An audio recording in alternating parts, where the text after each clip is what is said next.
Alors, que faire pour protéger ces données? Les mesures physiques. Installer des alarmes anti-intrusion et les vérifier. Distinguer les zones des bâtiments selon les risques et tenir à jour une liste des personnes ou catégories de personnes autorisées à pénétrer dans chaque zone. Protéger physiquement les appareils informatiques par des moyens spécifiques, système anti-incendie, surélévation, climatisation. Installer des serrures dans chaque bureau et veiller à leur fermeture lors des absences. Les mesures organisationnelles. Définir une politique de contrôle d'accès aux données. Définir les procédures à suivre à chaque mouvement d'agent. En cas de départ, prévoir une gestion active des utilisateurs. Supprimer les droits et les profils. Réaliser des revues régulières des droits. Sensibiliser les utilisateurs sur les conditions d'utilisation des données. Diffuser et faire signer une charte informatique. Sensibiliser aux règles et sur les menaces existantes. Définir une politique de gestion des incidents touchant des données personnelles. Établir une procédure en cas de vol ou de perte de données personnelles.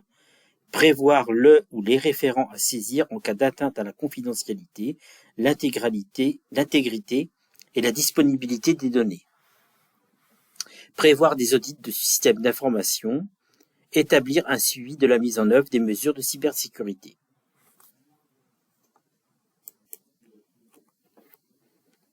Les mesures logiques. Imposer une politique rigoureuse de mots de passe pour l'accès au poste de travail et à certains fichiers, identifiant unique par utilisateur, interdire les comptes partagés, exiger des mots de passe robustes, minimum 12 caractères, majuscules, minuscules, chiffres, caractères spéciaux. Utiliser un coffre-fort de mots de passe. Sécuriser les postes de travail, limiter les droits d'accès de l'utilisateur, paramétrer les postes pour qu'ils se verrouillent automatiquement, gestion au niveau du serveur ou au niveau de chaque poste, mettre en place des filtres de confidentialité, contrôler l'usage des ports USB. Tracer les accès à la base active et aux différentes archives, responsabiliser l'ensemble des acteurs, procéder au contrôle régulier des traces. Protéger le réseau informatique interne et les serveurs des attaques extérieures, mettre en place des antivirus, des pare-feux, des proxys, ne pas brancher sans vérification préalable des clés USB, des disques durs externes et autres périphériques, clavier, souris, inconnus, sur le poste de travail. Anticiper le risque de perte ou de divulgation, effectuer des sauvegardes régulières, protéger les équipements, chiffrer systématiquement les données. Les 12 bonnes pratiques de l'ANSSI sont au minimum à appliquer, en plus des mesures permettant d'éviter le vol ou la dégradation du matériel informatique suite à un incendie, une inondation ou à de l'usure. Première bonne pratique. Choisir un mot de passe robuste et régulièrement renouvelé. 1, 2, 3, 4, 5, 6 est le mot de passe le plus utilisé dans le monde. Minimum 12 caractères. Majuscules, minuscules, chiffres, caractères spéciaux. 2 méthodes pour définir un bon mot de passe. Utiliser les premières lettres d'une phrase. Un robot doit obéir aux ordres qui lui sont donnés par un être humain. Ou utiliser la méthode phonétique. J'ai acheté 8 CD pour 100 € cet après-midi. Vous pouvez voir sur la diapositive les 2 mots de passe créés à partir de ces 2 méthodes. Deuxième bonne pratique. Mettre à jour vos logiciels et systèmes d'exploitation. Tous les logiciels, y compris les systèmes d'exploitation, comprennent des failles de sécurité. Les pirates cherchent constamment à les identifier. Pour cette raison, il est indispensable de mettre à jour l'ensemble des logiciels et systèmes d'exploitation de votre collectivité.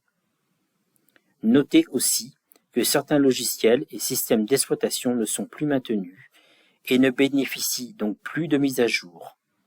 Ils sont évidemment à exclure.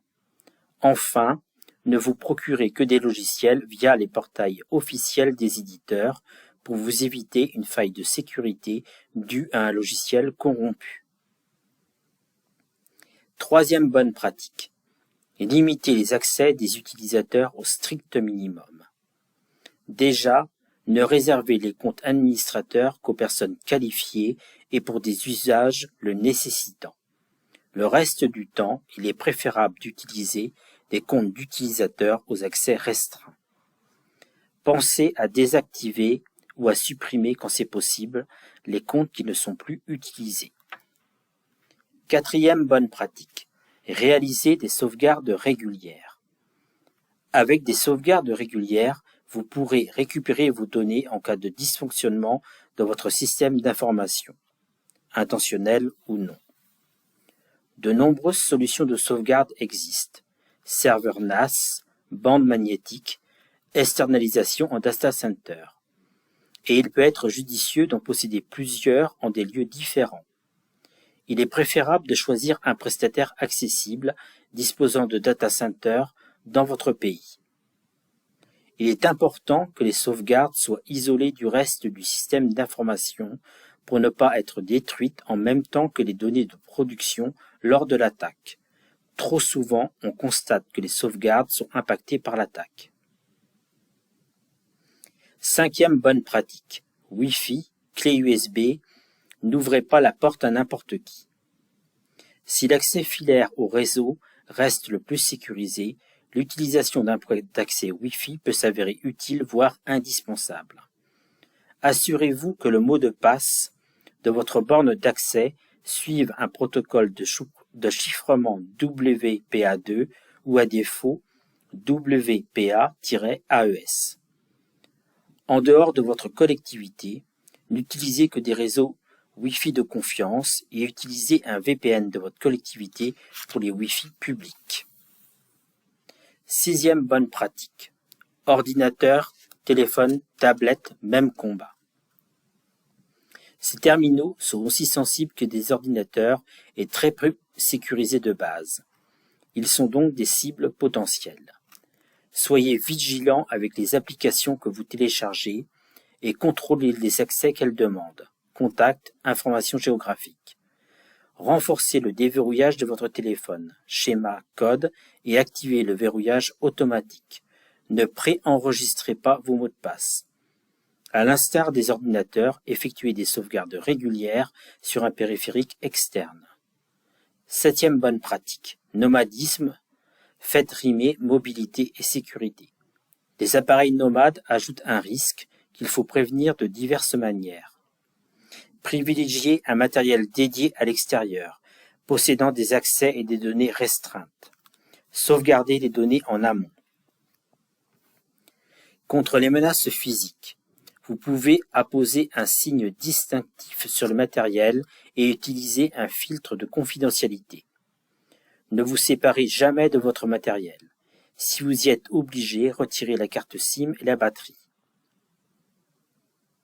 Informez-en également votre collectivité. Évitez de connecter des équipements qui ne sont pas de confiance. Utilisez d'ailleurs une clé USB prévue à cet usage exclusif en cas de besoin.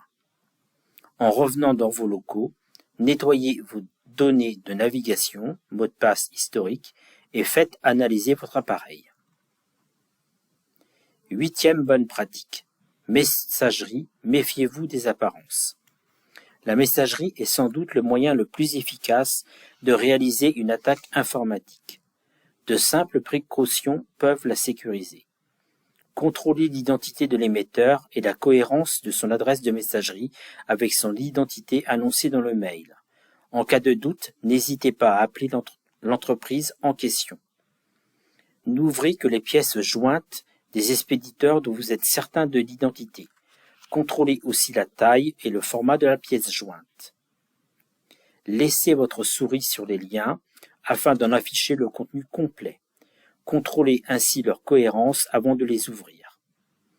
N'envoyez jamais de données confidentielles par mail, surtout si elles vous sont demandées. Un organisme de confiance ne vous demandera pas un mot de passe ou des données bancaires par cette voie. Désactivez l'ouverture automatique des documents téléchargés et analysez-les avec votre antivirus. Contre les attaques via la messagerie, le discernement est votre meilleure arme. 9e bonne pratique. Téléchargement, gare aux arnaques. Téléchargez toujours les logiciels sur le site officiel de l'éditeur. Vous serez ainsi assuré de l'authenticité du programme ainsi que de disposer d'une version à jour. À l'installation, soyez vigilant et désactivez l'installation de programmes tiers. Lisez attentivement chaque fenêtre. Certains éditeurs redoublent d'imagination pour vous faire installer ces programmes tiers. 10e bonne pratique. Être vigilant avec les paiements par Internet. Un paiement sur Internet peut être l'occasion pour un pirate d'intercepter vos données bancaires. Contrôlez la présence d'un cadenas ou de la mention HTTPS dans la barre d'adresse de votre navigateur. Vérifiez l'exactitude de l'adresse en étant attentif à d'éventuelles fautes d'orthographe. Lors de votre achat, privilégiez si possible l'authentification forte via un SMS. Votre banque propose certainement des moyens de paiement sécurisés. N'hésitez pas à les utiliser. 11e bonne pratique. Séparer les usages personnels et professionnels. Les équipements personnels ne jouissent pas du même niveau de sécurité que les appareils professionnels. Ainsi, certaines attaques ciblent des périphériques personnels avant d'infecter des équipements professionnels. Pour éviter cela, ne faites pas suivre de mails professionnels vers une messagerie personnelle et vice-versa. N'interconnectez pas de périphériques personnels et professionnels, clés USB, téléphone. N'hébergez pas de données professionnelles sur vos équipements personnels. 12e bonne pratique. Conservez une hygiène numérique. Sur Internet, vos données vous échappent. Faites-vous discret. Vos informations personnelles sont précieuses et les diffuser en ligne vous fait perdre tout contrôle sur ces dernières. Certaines personnes peuvent même s'en servir pour déduire vos mots de passe ou accéder à vos systèmes informatiques. Ainsi, ne transmettez qu'un minimum d'informations dans les formulaires en ligne. Soyez attentif à qui vous les demande. Limitez les informations vous concernant sur les réseaux sociaux. Réglez-y vos paramètres de confidentialité. Dédiez plusieurs adresses électroniques à des usages différents en fonction de la criticité des données à échanger. Comment réagir à une cyberattaque? En tant qu'agent salarié, débranchez son ordinateur du réseau, filaire et ou couper son Wi-Fi. Ne pas éteindre son ordinateur afin de ne pas perdre les preuves de la cyberattaque. Signalez l'attaque à sa hiérarchie et à son service ou prestataire informatique immédiatement. En tant que service support informatique, évaluer les dommages et limiter les conséquences. Se faire aider par cybermalveillance, assistance cyber en ligne, ou par la brigade numérique de la gendarmerie, application Ma Sécurité, et par le CSIRT, Computer Security Incident Response Team, Centre de réponse aux incidents cyber, CSIRT Bretagne, lorsqu'il sera constitué. N'oubliez pas de notifier la CNIL en cas de violation de données, perte, vol, altération, destruction.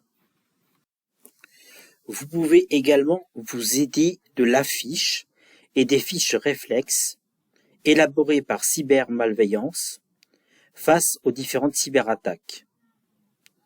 Ces différents supports sont disponibles dans le kit documentaire qu'on vous livrera à l'issue du parcours de sensibilisation.